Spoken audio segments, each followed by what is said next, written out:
I think some of the compliance campaigns I think we did really good on when I was the director organizing. Just, you know, nothing really to where I could say we brought people to the table, but you know, when you're doing something wrong and you're getting over on not only the workers, you're getting over on the entire system.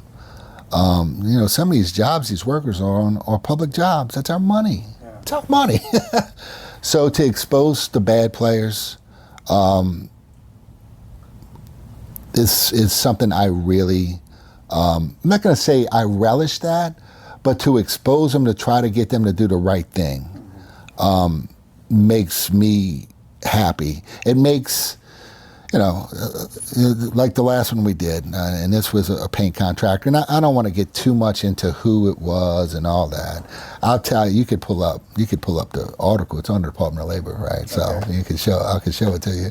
But you know, you're looking at, it was like 103 painters that this whole investigation that turned out where, you know, a few guys came forward. It turned out being 103 painters that we were able to get back wages for.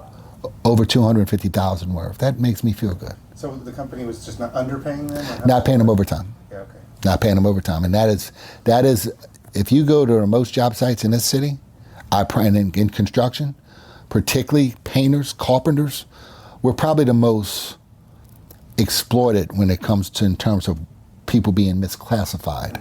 And then with being misclassified, that's where the overtime comes in, because they say, oh, they're independent contractors. That's not how it works. Right. So, and they try to spread that rhetoric to the workers, and it's our job to educate them. But to know that we could help workers like that to get their money back, these folks are living paycheck to paycheck, and to have even more taken from them, it's absolutely absurd. And yeah, so these are non-union workers. This non-union workers. You represent all workers. Yes. Which I think is great. Like in the wake of winning a campaign like that, do people join? Yes, yeah. It does. It does. And some of those campaigns take years to really see results. Organizing, especially in construction, especially down here in the South, it's really, really hard. But I feel what that worker always remembers is us helping them.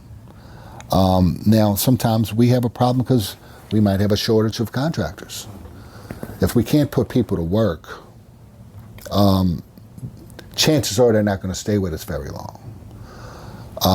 We say this all the time, we need opportunities, but by exposing some folks, that kind of lets everybody know, hey, you might be next. Why don't you start paying the right thing?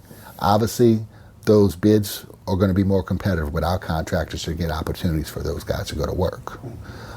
So that's the kind of premise of some of the things that when I was the director organizer and the political director, that we would work on things like that.